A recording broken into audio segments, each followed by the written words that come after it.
दोस्तों, इजराइल के हवाई हमलों से ईरान का कुछ नहीं बिगड़ने वाला, बल्कि ईरान अगर अपनी हाइपरसोनिक मिसाइलें इजराइल पर ऐसे ही मारता रहा तो इजराइल का बहुत बड़ा नुकसान हो रहा है।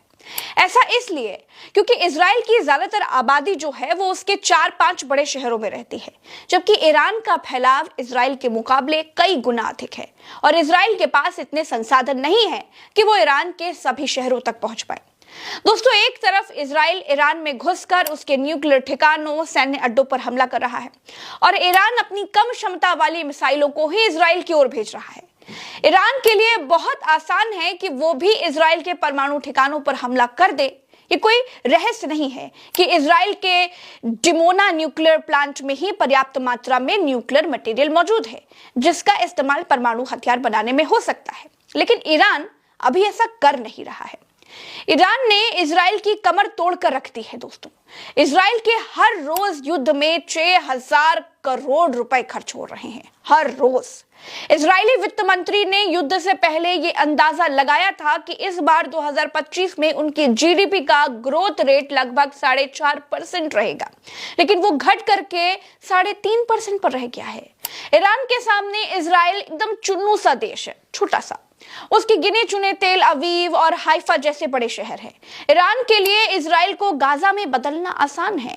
ईरान बहुत बड़ा देश है। ईरान इतना बड़ा देश है कि दुनिया के 195 देशों में जो आकार के मामलों में अगर देखा जाए तो वो 17वें नंबर पर आता है। ईरान और इजराइल के युद्ध में सबसे बड़ा अंतर यह है कि इजराइल अमेरिकी फाइटर जेट से ईरान पर हमला कर रहा है और ड्रोन हमले कर रहा है, जबकि ईरान के पास बैलिस्टिक मिसाइलों का इतना बड़ा जखीरा है कि वो इजराइल पर उससे मिसाइलें चला रहा है, जैसे फतेह और शिजल मिसाइल, क्लस्टर बम, इन सब का इस्तेमाल कर रहा है। दोस्तों, मिसाइलों को इजरायली एयर डिफेंस सिस्टम रोक तक नहीं पा रहे हैं। ये इजराइल के लिए सबसे दुख की बात है। ईरान इजराइल जंग में नेतन्याहू को ट्रंप ने फंसा कर रख दिया है। जानते हैं कैसे? अब नेतन्याहू के आगे इधर कुआं और उधर खाई वाली स्थिति हो गई है। ट्रंप ने नेतन्याहू को युद्ध की झाड़ पर चढ़ाकर अकेला छोड़ दिया है। ट्रंप ने कहा है कि ईरान इजराइल युद्ध में उनकी भूमिका क्या होगी वो 2 हफ्तों में सोच करके बताएंगे। इजराइल ईरान वॉर जो कि ट्रंप की समझ से बाहर निकल गया है। दोस्तों, डोनाल्ड ट्रंप को समझ में ही नहीं आ रहा है कि इजराइल के लिए वो एक बार ईरान की जंग में घुस गए तो क्या मुंह लेकर के युद्ध से बाहर आएंगे।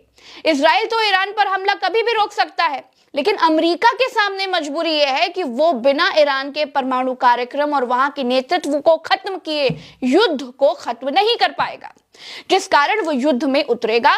उसे पूरा करना